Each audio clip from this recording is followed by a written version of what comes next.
الحمد لله رب العالمين والصلاة والسلام على خاتم النبيين اما بعد فاعوذ بالله من الشیطان الرجیم بسم اللہ الرحمن الرحیم۔ امام ابو حنیفہ کا حسن سلوک، یہ مضمون کتاب غیبت کی تباہ کاریاں صفحہ 300 تا 317 سے لیا گیا ہے۔ دعائے عطار یا رب المصطفیٰ، جو کوئی 17 صفحات کا رسالہ امام ابو حنیفہ کا حسن سلوک پڑھ یا سن لے، اسے امام اعظم ابو حنیفہ رحمۃ اللہ علیہ کے صدقے ہمیشہ زبان کا درست استعمال کرنے اور غیبت و چغلی سے بچنے کی توفیق عطا فرما اور بے حساب بخش دے، آمین بجاہ خاتم النبیین صلی اللہ علیہ وآلہ وسلم۔ درود شریف کی فضیلت، فرمان آخری نبی صلی اللہ علیہ وآلہ وسلم، جس نے مجھ پر 100 مرتبہ درود پاک پڑھا، اللہ پاک اس کی دونوں آنکھوں کے درمیان لکھ دیتا ہے کہ یہ نفاق اور جہنم کی آگ سے آزاد ہے، اور اسے بروز قیامت شہداء کے ساتھ رکھے گا۔ صلو علی الحبیب صلی اللہ علی محمد۔ نمبر 1، 2 غیبت کرنے والیوں کی حکایت۔ حضرت انس رضی اللہ عنہ سے روایت ہے، اللہ پاک کی عطا سے غیب کی خبریں دینے والے پیارے پیارے آقا صلی اللہ علیہ وآلہ وسلم نے صحابہ کرام علیہم رضوان کو ایک دن روزہ رکھنے کا حکم دیا اور ارشاد فرمایا، جب تک میں اجازت نہ دوں تم میں سے کوئی بھی افطار نہ کرے۔ لوگوں نے روزہ رکھا۔ جب شام ہوئی تو تمام صحابہ کرام علیہم رضوان ایک ایک کر کے حاضر خدمت بابرکت ہو کر عرض کرتے رہے، یا رسول اللہ صلی اللہ علیہ وآلہ وسلم، میں روزے سے رہا، اب مجھے اجازت دیجیے تاکہ میں روزہ کھول دوں۔ آپ صلی اللہ علیہ وآلہ وسلم اسے اجازت مرحمت فرما دیتے۔ ایک صحابی رضی اللہ عنہ نے حاضر ہو کر عرض کیا، آقا صلی اللہ علیہ وآلہ وسلم، 2 عورتوں نے روزہ رکھا اور وہ آپ صلی اللہ علیہ وآلہ وسلم کی خدمت بابرکت میں آنے سے حیا محسوس کرتی ہیں، انہیں اجازت دیجیے تاکہ وہ بھی روزہ کھول لیں۔ اللہ کریم کے آخری نبی صلی اللہ علیہ وآلہ وسلم نے ان سے رخ انور پھیر لیا۔ انہوں نے پھر عرض کی، آپ صلی اللہ علیہ وآلہ وسلم نے پھر چہرہ انور پھیر لیا۔ انہوں نے پھر یہی بات دہرائی۔ آپ صلی اللہ علیہ وآلہ وسلم نے پھر چہرہ انور پھیر لیا۔ وہ پھر یہی بات دہرانے لگے۔ آپ صلی اللہ علیہ وآلہ وسلم نے پھر رخ انور پھیر لیا۔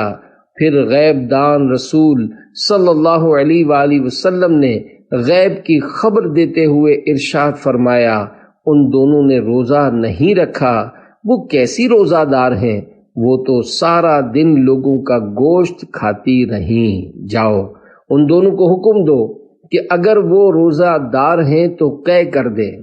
وہ صحابی رضی اللہ عنہ ان کے پاس تشریف لائے اور انہیں فرمان شاہی صلی اللہ علیہ وآلہ وسلم سنایا۔ ان دونوں نے قے کی تو قے سے جمع ہوا خون نکلا۔ ان صحابی رضی اللہ عنہ نے آپ صلی اللہ علیہ وآلہ وسلم کی خدمت بابرکت میں واپس حاضر ہو کر صورتحال عرض کی۔ مدنی آقا صلی اللہ علیہ وآلہ وسلم نے ارشاد فرمایا، اس ذات کی قسم جس کے قبضے قدرت میں میری جان ہے، اگر یہ ان کے پیٹوں میں باقی رہتا تو ان دونوں کو آگ کھاتی، کیونکہ انہوں نے غیبت کی تھی۔ ایک اور روایت میں ہے کہ جب سرکار مدینہ صلی اللہ علیہ وآلہ وسلم نے ان صحابی رضی اللہ عنہ سے منہ پھیرا تو وہ سامنے آئے اور عرض کی، یا رسول اللہ صلی اللہ علیہ وآلہ وسلم، وہ دونوں پیاس کی شدت سے مرنے کے قریب ہیں۔ سرکار مدینہ صلی اللہ علیہ وآلہ وسلم نے حکم فرمایا، ان دونوں کو میرے پاس لاؤ۔ وہ دونوں حاضر ہوئیں۔ سرکار عالی وقار صلی اللہ علیہ وآلہ وسلم نے ایک پیالہ منگوایا اور ان میں سے ایک کو حکم فرمایا، اس میں قے کرو۔ اس نے خون، پیپ اور گوشت کی قے کی حتیٰ کہ آدھا پیالہ بھر گیا۔ پھر آپ صلی اللہ علیہ وآلہ وسلم نے دوسری کو حکم دیا کہ تم بھی اس میں قے کرو۔ اس نے بھی اسی طرح کی قے کی یہاں تک کہ پیالہ بھر گیا۔ اللہ کے پیارے رسول سیدہ آمنہ کے گلشن کے مہکتے پھول صلی اللہ علیہ وآلہ وسلم نے ارشاد فرمایا، ان دونوں نے اللہ پاک کی حلال کردہ چیزوں یعنی کھانے پینے وغیرہ سے تو روزہ رکھا، مگر جن چیزوں کو اللہ پاک نے علاوہ روزے کے بھی حرام رکھا ہے ان حرام چیزوں سے روزہ افطار کر ڈالا۔ ہوا یوں کہ ایک لڑکی دوسری لڑکی کے پاس بیٹھ گئی اور دونوں مل کر لوگوں کا گوشت کھانے یعنی غیبت کرنے لگیں۔ علم غیب مصطفیٰ صلی اللہ علیہ وآلہ وسلم۔ اے عاشقان رسول، اس حکایت سے روزے روشن کی طرح واضح ہوا کہ اللہ پاک کی عطا سے ہمارے پیارے پیارے آقا مکی مدنی مصطفیٰ صلی اللہ علیہ وآلہ وسلم کو علم غیب حاصل ہے، اور آپ صلی اللہ علیہ وآلہ وسلم کو اپنے غلاموں کے تمام معاملات معلوم ہو جاتے ہیں۔ جب ہی تو ان لڑکیوں کے بارے میں مسجد شریف میں بیٹھے بیٹھے غیب کی خبر ارشاد فرما دی۔ اس حکایت سے یہ بھی پتہ چلا کہ غیبت اور دوسرے گناہوں کا ارتکاب کرنے سے براہ راست اس کا اثر روزے پر بھی پڑ سکتا ہے، جس کی وجہ سے روزے کی تکلیف ناقابل برداشت ہو سکتی ہے۔ بہرحال روزہ ہو یا نہ ہو، زبان قابو ہی میں رکھنی چاہیے، ورنہ یہ ایسے گل کھلاتی ہے کہ توبہ۔ سرور دین لیجئے اپنے ناتوانوں کی خبر، نفس و شیطان سیدہ کب تک دباتے جائیں گے۔ صلو علی الحبیب صلی اللہ علی محمد۔ نمبر 2، غیبت سے باز رکھنے کا حسین انداز۔ حضرت سفیان بن حسین رحمۃ اللہ علیہ کہتے ہیں کہ میں حضرت سیدنا ایاس بن معاویہ رحمۃ اللہ علیہ کے پاس بیٹھا ہوا تھا، اتنے میں ایک شخص قریب سے گزرا۔ میں نے اس کی برائی بیان کرنا شروع کر دی۔ انہوں نے کہا خاموش۔ پھر فرمانے لگے سفیان، کیا تم نے رومیوں اور ترکوں کے خلاف جنگ کی ہے؟ جواب دیا نہیں۔ وہ بولے ترک اور رومی تو تم سے بچ گئے، لیکن ایک مسلمان بھائی محفوظ نہ رہ سکا، یعنی دیکھتے ہی تم نے اس کی غیبت شروع کر دی۔ حضرت سفیان رحمت اللہ علیہ کہتے ہیں میرا دل چوٹ کھا گیا، اور اس کے بعد میں نے کبھی کسی کی غیبت اور آبرو ریزی نہیں کی۔ اللہ رب العزت کی ان پر رحمت ہو اور ان کے صدقے ہماری مغفرت ہو، آمین بجاہ النبی الامین صلی اللہ علیہ وآلہ وسلم۔ اے عاشقان رسول، جب بھی ہمارے سامنے کوئی غیبت وغیرہ کا ارتکاب کرے تو ممکنہ صورت میں اسے سمجھانا چاہیے کہ سمجھانا رائے گا نہیں جاتا۔ رب کائنات پارہ 27 سورۃ الزاریات آیت نمبر 55 میں ارشاد فرماتا ہے وَذَكِّرْ فَإِنَّ الذِّكْرَىٰ تَنفَعُ الْمُؤْمِنِينَ۔ ترجمہ کنز الایمان، اور سمجھاؤ کہ سمجھانا مسلمانوں کو فائدہ دیتا ہے۔ عمل کا ہو جذبہ عطا یا الہی، گناہوں سے مجھ کو بچا یا الہی۔ صلو علی الحبیب صلی اللہ علی محمد۔ نمبر 3، روئی والے نے خیانت کی۔ ایک نیک شخص نے اپنی رفیقہ حیات یعنی بیوی کے لیے روئی خریدی۔ جب گھر پہنچا تو وہ کہنے لگی کہ روئی بیچنے والوں نے آپ کے ساتھ خیانت یعنی ٹھگ بازی کی ہے۔ اس شخص نے عورت کو فوراً طلاق دے دی۔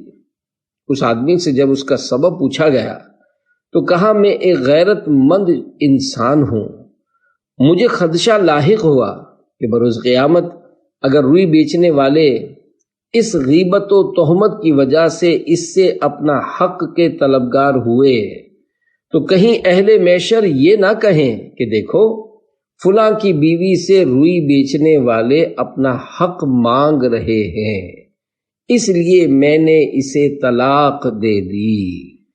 تاجروں کی غیبت کی 17 مثالیں۔ اے عاشقان رسول، کسی قوم یا محکمے کی غیبت کرنا، مثلا کہنا پولیس والے رشوت خور ہوتے ہیں، یہ گناہوں بری غیبت نہیں، کیونکہ محکمہ پولیس یا قوم یا گروپ کے اندر اچھے برے دونوں طرح کے لوگ ہوتے ہیں۔ البتہ کسی قوم یا محکمہ پولیس کے ہر فرد کی برائی مقصود ہو تو ضرور غیبت ہے۔ مذکورہ حکایت میں کسی مخصوص روئی والے کا نہیں، مطلقاً روئی والوں کا ذکر ہے، اس لحاظ سے تو یہ غیبت نہ ہوئی، مگر ہو سکتا ہے کہ اس گاؤں میں روئی کی 2 یا 3 ہی دکانیں ہوں، اور اس عورت نے جو غیبت بھری گفتگو کی، اس کے سیاق و سباق سے اس نیک آدمی نے یہی مراد سمجھی ہو کہ وہ ہمارے یہاں کے ہر روئی والے کو خائن و ٹھگ کہہ رہی ہے، لہذا خوف قیامت کے سبب فوراً طلاق دے دی ہو۔ واللہ اعلم ورسولہ اعلم صلی اللہ علیہ وآلہ وسلم۔ بہرحال اس حکایت سے وہ لوگ عبرت حاصل کریں جو بلا کسی مصلحت شرعی بات پر تاجروں کی غیبت و تہمت کے متعلق بلا تکلف اس طرح کے جملے کہتے رہتے ہیں۔ اس نے ٹھگ لیا، ٹھگی ہے، ٹھگیا ہے، گاہکوں کو لوٹتا ہے، نفع زیادہ لیتا ہے، اس کا مال سب سے مہنگا ہوتا ہے، دھوکے باز ہے، ملاوٹ کرتا ہے، تول میں ڈنڈی مارتا ہے، چکنی چپڑی باتیں کر کے گاہک کو پھانس لیتا ہے، بہت لالچی ہے، سب سے آخر میں دکان بند کرتا ہے، کپڑا کھینچ کر ناپتا ہے، ادھار مال لے کر لوٹانے کا نام نہیں لیتا، اس سے قرض کی وصولی آسان نہیں، دھکے بہت کھلاتا ہے، سود خور ہے، نہ جانے کتنوں کے پیسے کھا کے بیٹھا ہے، جھوٹی قسمیں کھاتا ہے، دے رزق حلال از پے غوث اعظم، حرام مال سے تو بچا یا الہی، ہو اخلاق اچھا ہو کردار ستھرا، مجھے متقی تو بنا یا الہی، صلو علی الحبیب صلی اللہ علی محمد۔ ملازمین کی غیبتوں کی 18 مثالیں۔ ملازمین کے بارے میں بلا مصلحت شرعی بولے جانے والے گناہوں بھرے کلمات و فقرات کی مثالیں۔ کام چور ہے، سست ہے، ڈھیلا ہے، جب دیکھو چھٹیاں کرتا ہے، حرام خور ہے، دکان میں چوریاں کرتا ہے، کام پر بھیجو تو بہت ٹائم پاس کر کے آتا ہے، جب دیکھو بس فون پر لگا رہتا ہے، بہت منہ چڑھا ہے، بات پر ناراض ہو جاتا ہے، گاہک کو برابر ڈیل نہیں کر سکتا، باولا، احمق، بدھو ہے، اس کے نخرے بڑھ گئے ہیں، ایک تو دیر سے آتا ہے اور جلدی بھاگنے کی کرتا ہے، دکان میں چوری ہو گئی ہے، مجھے فلاں نوکر پر شک ہے۔ دکانداروں کی آپسی غیبت کی 10 مثالیں۔ اے عاشقان رسول، کاروبار میں اونچ نیچ ہوتی رہتی ہے۔ احادیث مبارکہ سے مستفاد ہوتا ہے کہ گناہوں کے باعث بھی بے برکتی ہوتی ہے۔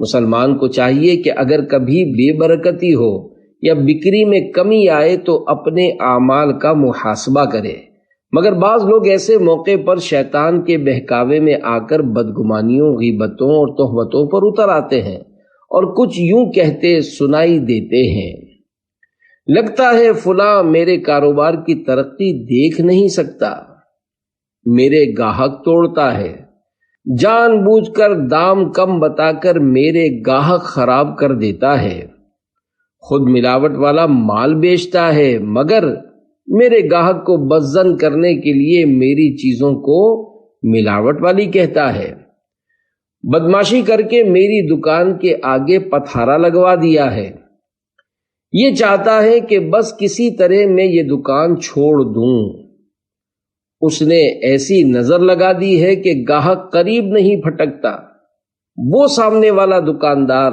جب دیکھو ہاتھ میں تسبیح لے کر پڑھ پڑھ کر ہماری دکان کی طرف پھونکتا رہتا ہے۔ اس دن تو باقاعدہ مصلی بچھا کر نمازیں پڑھے جا رہا تھا اور 2-1 بار تو ہماری دکان کی طرف دیکھا بھی تھا۔ ہو نہ ہو اسی نے جادو کے زور سے کاروبار کی بندش کر دی ہے۔ اے عاشقان رسول، یہ بات گرے میں باندھ لیجئے کہ ذکر و اذکار، نمازوں اور پاک کلاموں کے ذریعے جادو ہو ہی نہیں سکتا۔ لہذا کسی مسلمان کے بارے میں بدگمانیوں، غیبتوں، تہمتوں کے گناہوں میں مت پڑیے، اپنی نظر اللہ پاک پر رکھیے۔ حقوق العباد آہ ہوگا میرا کیا، کرم مجھ پہ کر دے کرم یا الہی، بڑی کوششیں کی گناہ چھوڑنے کی، رہے آہ ناکام ہم یا الہی۔ صلو علی الحبیب صلی اللہ علی محمد۔ نمبر 4، گن پوائنٹ پر موبائل چھیننے والا نوجوان۔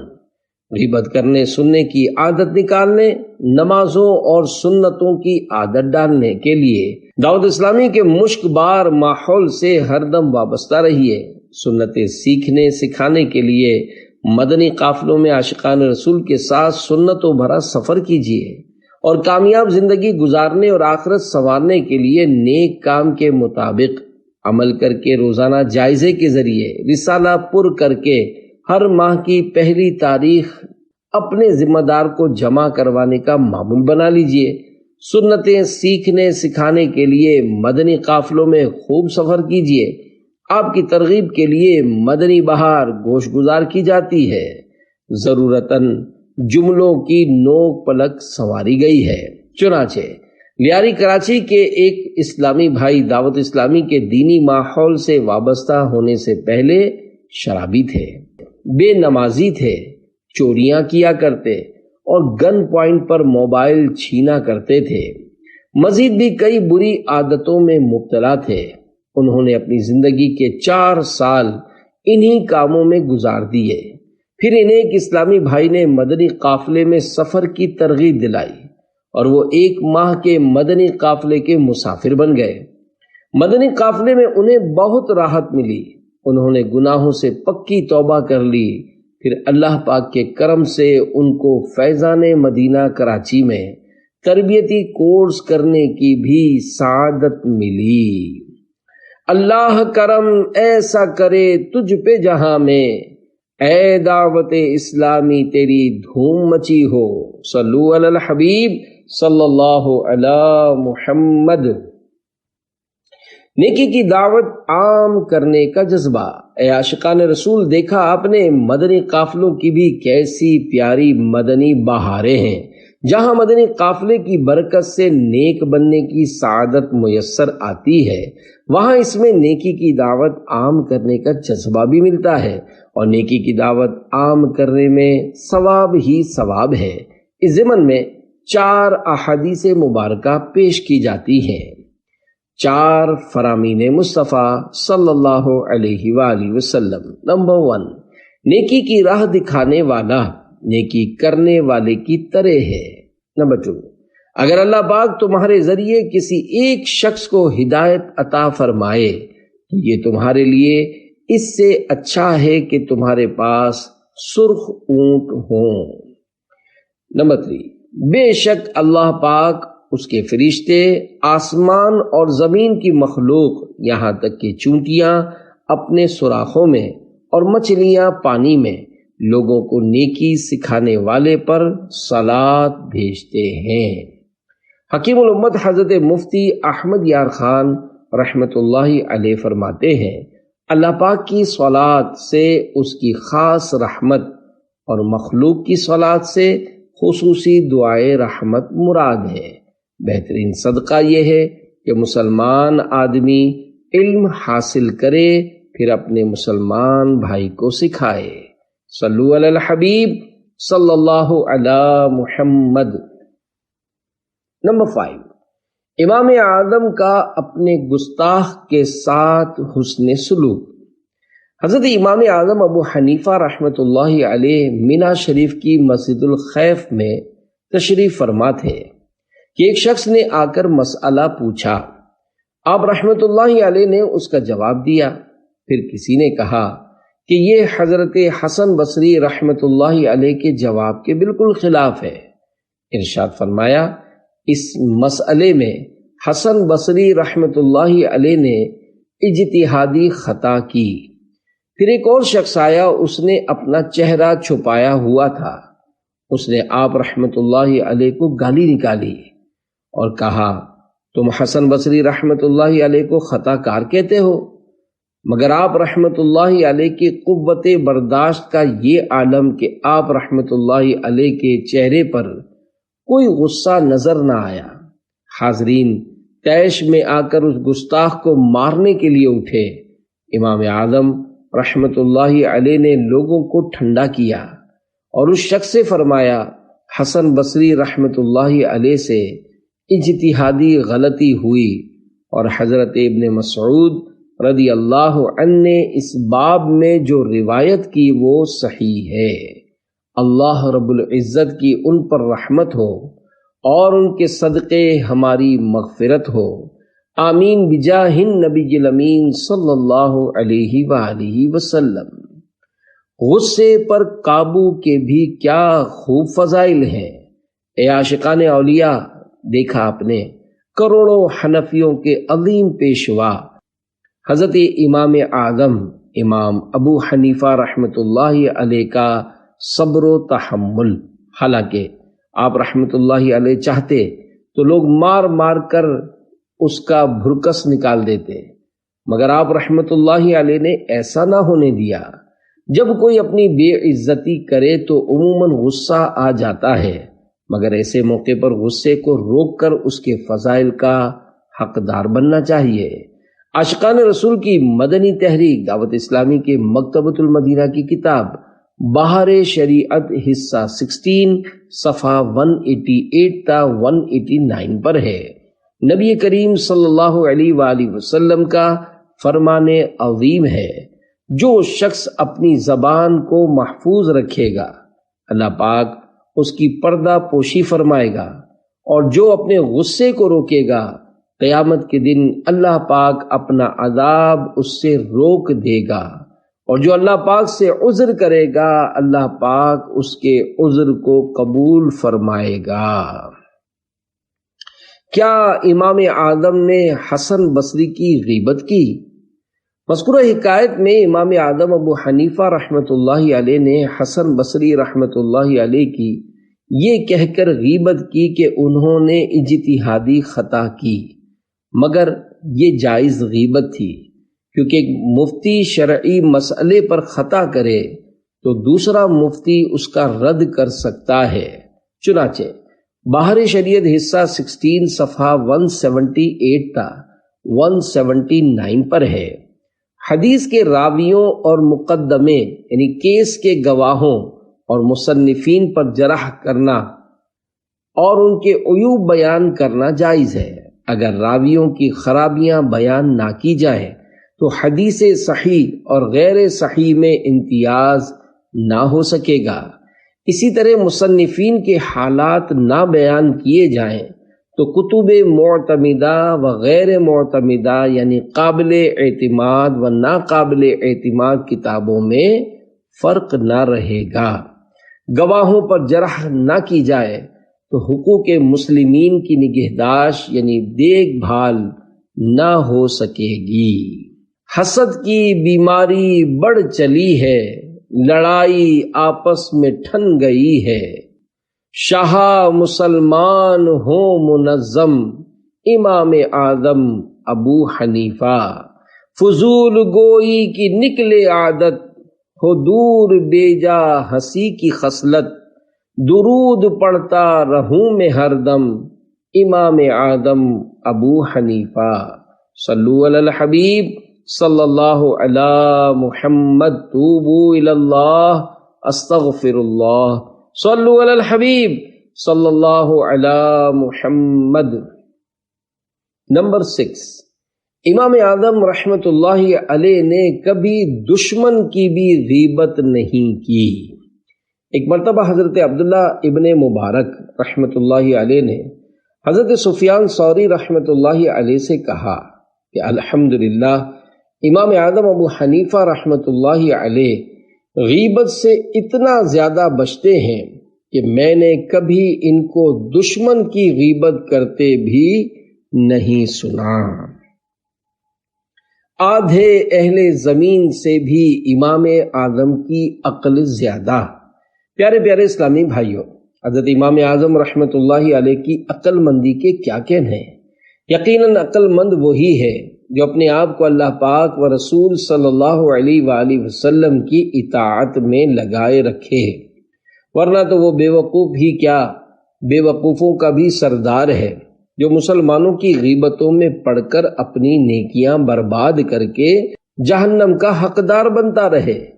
عاشقان رسول کی مدنی تحریک دعوت اسلامی کے مکتبۃ المدینہ کی کتاب حکایتیں اور نصیحتیں 649 صفحات، صفحہ 332 پر ہے۔ حضرت علی بن عاصم رحمۃ اللہ علیہ نے ارشاد فرمایا، اگر نصف یعنی آدھے اہل زمین کی عقلوں سے امام ابو حنیفہ رحمۃ اللہ علیہ کی عقل کا موازنہ کیا جائے تو بھی آپ رحمۃ اللہ علیہ کی عقل زیادہ ہوگی۔ غیبتیں مت کیجئے پچھتائیں گے، گھپ اندھیری قبر میں جب جائیں گے، سانپ بچھو دیکھ کر چلائیں گے، بے بسی ہوگی نہ کچھ کر پائیں گے۔ صلو علی الحبیب صلی اللہ علی محمد۔ نمبر 7، قبر والے غیبت نہیں کیا کرتے۔ عاشقان رسول کی مدنی تحریک دعوت اسلامی کے مکتبۃ المدینہ کی کتاب حکایتیں اور نصیحتیں 649 صفحات، صفحہ 477 پر ہے۔ حضرت سری سقطی رحمۃ اللہ علیہ فرماتے ہیں، ایک بار مجھے قبرستان جانا ہوا، وہاں میں نے حضرت بہلول دانا رحمۃ اللہ علیہ کو دیکھا کہ ایک قبر کے قریب بیٹھے مٹی میں لوٹ پوٹ ہو رہے ہیں۔ میں نے یہاں تشریف فرما ہونے کا سبب پوچھا تو جواب دیا کہ میں ایسی قوم کے پاس ہوں جو مجھے اذیت نہیں دیتی، اور اگر میں یہاں سے غائب ہو جاؤں تو میری غیبت نہیں کرتی۔ اللہ رب العزت کی ان پر رحمت ہو اور ان کے صدقے ہماری مغفرت ہو، آمین بجاہ خاتم النبیین صلی اللہ علیہ وآلہ وسلم۔ سبحان اللہ، اللہ والوں کی بھی کیا خوب مدنی سوچ ہوا کرتی ہے۔ واقعی قبرستان میں وقت گزارنے والے کو اپنی موت یاد آنے کے ساتھ ساتھ غیبت سے بچت کی بھی سعادت نصیب ہوتی ہے۔ نہ وہ کسی کی غیبت کرتے، نہ قبر والے اس کی غیبت کرتے ہیں۔ موت کو مت بھولنا پچھتاؤ گے، قبر میں اے عاصیو جب جاؤ گے، سانپ بچھو دیکھ کر گھبراؤ گے، بھاگ نہ ہرگز وہاں سے پاؤ گے۔ صلو علی الحبیب صلی اللہ علی محمد۔ نمبر 8، میں نماز سے بھاگتا تھا۔ غیبت کرنے سننے کی عادت نکالنے، نمازوں اور سنتوں کی عادت ڈالنے کے لیے دعوت اسلامی کے دینی ماحول سے ہر دم وابستہ رہیے۔ سنتیں سیکھنے سکھانے کے لیے مدنی قافلوں میں عاشقان رسول کے ساتھ سنتوں بھرا سفر کیجیے، اور کامیاب زندگی گزارنے اور آخرت سنوارنے کے لیے نیک کام کے مطابق عمل کر کے روزانہ جائزے کے ذریعے نیک کام کا رسالہ پر کر کے ہر ماہ کی پہلی تاریخ اپنے یہاں کے ذمہ دار کو جمع کروانے کا معمول بنا لیجئے۔ آپ کی ترغیب کے لیے مدنی بہار گوش گزار کی جاتی ہے۔ چنانچہ میلسی ضلع وہاڑی پنجاب پاکستان کے ایک اسلامی بھائی برے دوستوں کی دوستی کا شکار تھے۔ وہ دوست انہیں چرس اور شراب پلاتے تھے، رات کو بڑے بھائی کے ساتھ دکان پر کام کرتے اور دن میں نشہ کر کے آوارہ گردی کرتے یا سارا دن گھر میں سوتے رہتے۔ رات جب وہ نشے کی حالت میں ہوتے تو والدہ رو رو کر سمجھاتی کہ نشہ کرنا چھوڑ دو، اور ان کے سدھرنے کی دعائیں کیا کرتی۔ والد صاحب بھی ان کے نشہ کرنے کی وجہ سے غصے میں رہتے۔ دعوت اسلامی کے ایک مبلغ کی دکان ان کی دکان کے ساتھ ہی تھی۔ وہ انہیں نماز کی دعوت دیتے اور مسجد میں نماز کے لیے ساتھ لے جانے کی کوشش کرتے، لیکن وہ راستے سے بھاگ کر واپس آ جاتے۔ ایک مرتبہ اسی مبلغ دعوت اسلامی نے انہیں 3 دن کے مدنی قافلے میں سفر کا ذہن دیا۔ وہ تیار ہو گئے۔ مبلغ نے انہیں ویگن میں بٹھا کر فیضان مدینہ ملتان شریف روانہ کر دیا۔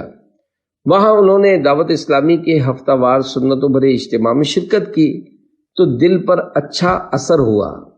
وہیں سے 3 دن کے مدنی قافلے میں سفر کیا، داڑھی سجانے کی نیت کی، سر پر امامہ شریف باندھ لیا اور آئندہ کے لیے سچے دل سے برے کاموں سے توبہ کر لی۔ جب وہ مدنی قافلے سے گھر واپس لوٹے تو گھر والے بہت خوش ہوئے۔ توبہ سے پہلے انہوں نے موبائل میں گانے اور فلمیں ریکارڈ کروا رکھی تھیں۔ وہ تمام خرافات ختم ڈیلیٹ کروا کر نعتیں ریکارڈ کروا لی۔ برے دوستوں کی دوستی بھی چھوڑ دی۔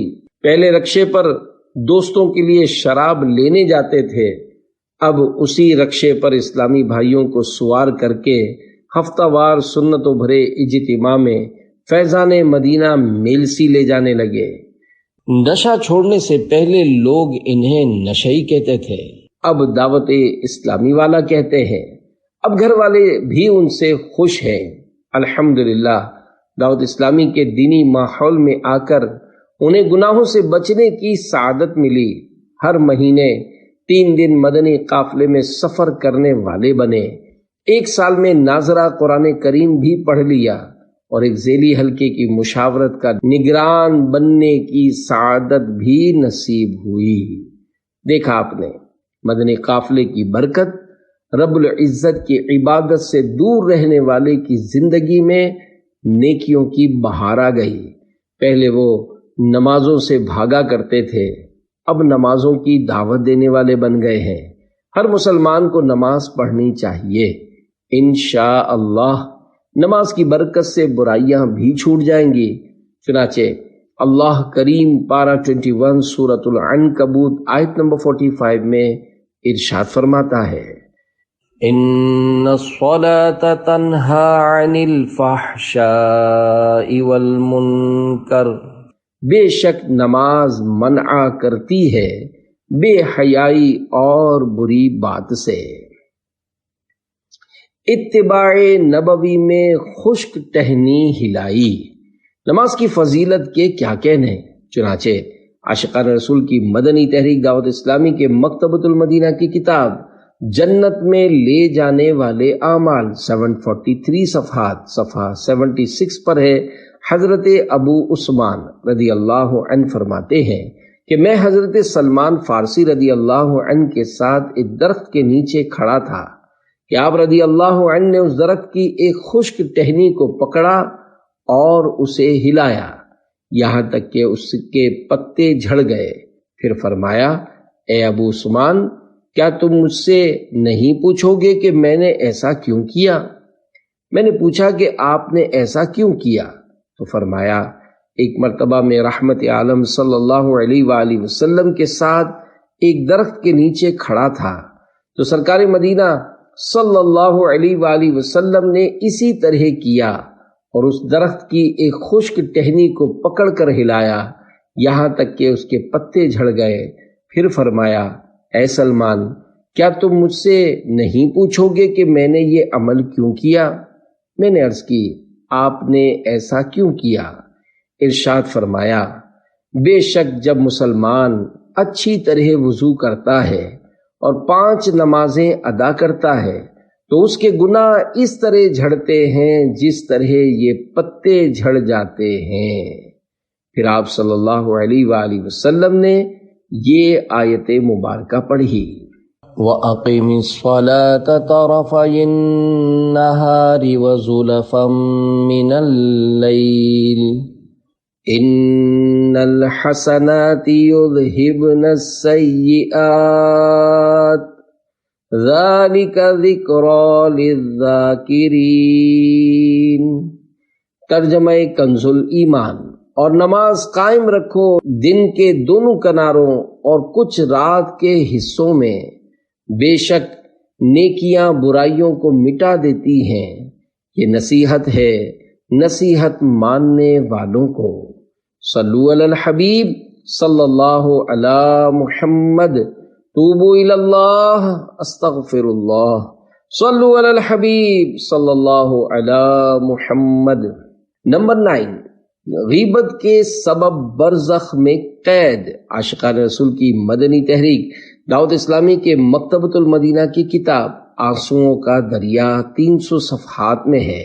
فقی ابو الحسن علی بن فرحون قرطبی رحمۃ اللہ علیہ اپنی کتاب الظاہر فرماتے ہیں، میں نے 555 سنہ ہجری میں شہر فاس میں انتقال کرنے والے اپنے چچا کو خواب میں دیکھا کہ گھر کے اندر تشریف لائے اور دیوار سے ٹیک لگا کر بیٹھ گئے۔ میں بھی ان کے سامنے بیٹھ گیا۔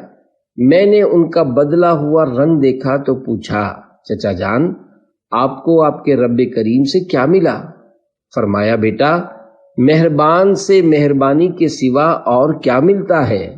اللہ پاک نے غیبت کے علاوہ ہر چیز میں مجھ پر نرمی فرمائی۔ میں مرنے کے بعد سے لے کر اب تک غیبت کی وجہ سے حراست یعنی قید میں ہوں، اب تک میرا یہ گناہ معاف نہیں ہوا۔ بیٹا میں تمہیں نصیحت کرتا ہوں کہ غیبت و چغلی سے بچتے رہنا، کیونکہ میں نے آخرت میں غیبت سے بڑھ کر کسی اور چیز پر پکڑ نہیں دیکھی۔ یہ کہہ کر وہ مجھ سے رخصت ہو گئے۔ گھپ اندھیرا ہی کیا وحشت کا بسیرا ہوگا، قبر میں کیسے اکیلا میں رہوں گا یا رب، گر کفن پھاڑ کے سانپوں نے جمایا قبضہ، ہائے بربادی کہاں جا کے چھپوں گا یا رب، ڈنک مچھر کا بھی مجھ سے تو سہا جاتا نہیں، کیسے میں پھر قبر میں بچھو کے ڈنک کی آہ سہوں گا یا رب، گر تو ناراض ہوا میری ہلاکت ہوگی، ہائے میں نار جہنم میں جلوں گا یا رب، عفو کر اور صدا کے لیے راضی ہو جا، گر کرم کر دے تو جنت میں رہوں گا یا رب۔ صلو علی الحبیب صلی اللہ علی محمد۔ نمبر 10، ہجڑے کی محبت میں پھنسنے کی وجہ۔ اے عاشقان رسول، دیکھا آپ نے غیبت نے فوتگی کے بعد پھنسا کر رکھ دیا۔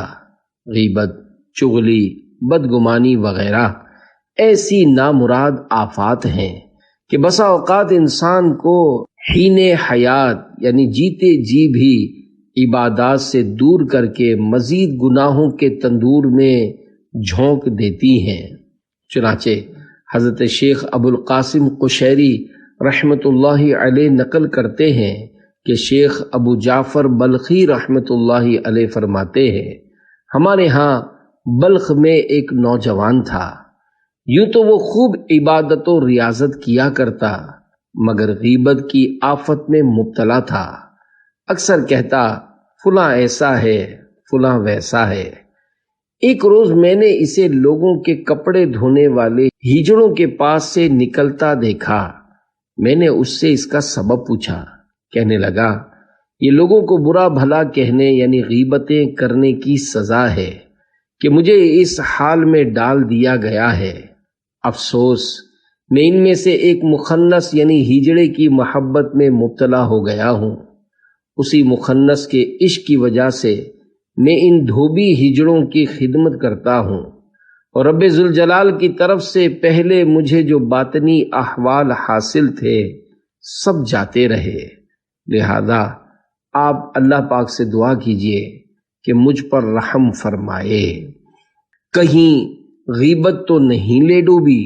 پیارے پیارے اسلامی بھائیوں، دیکھا آپ نے غیبت کی تباہ کاری نے ایک عبادت و ریاضت والے نوجوان کو ہجڑے کے عشق میں پھنسا ڈالا۔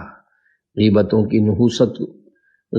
کی نحوستوں کے سبب وہ عبادتوں کی لذت سے بھی محروم ہو گیا۔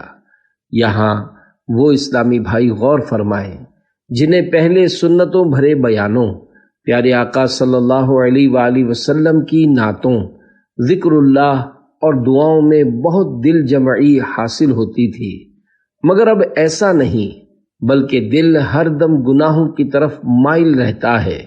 انہیں کہیں غیبت کی آفت تو نہیں لے ڈوبی؟ سچی توبہ کریں کہ اللہ رب العزت کی رحمت بہت بڑی ہے۔ گناہوں نے میری کمر توڑ ڈالی، میرا حشر میں ہوگا کیا یا الہی؟ یہ دل نیکیوں میں نہیں لگ رہا ہے، عبادت کا دے دے مزہ یا الہی، مجھے بخش دے بے سبب یا الہی، نہ کرنا کبھی بھی غضب یا الہی۔ الحمد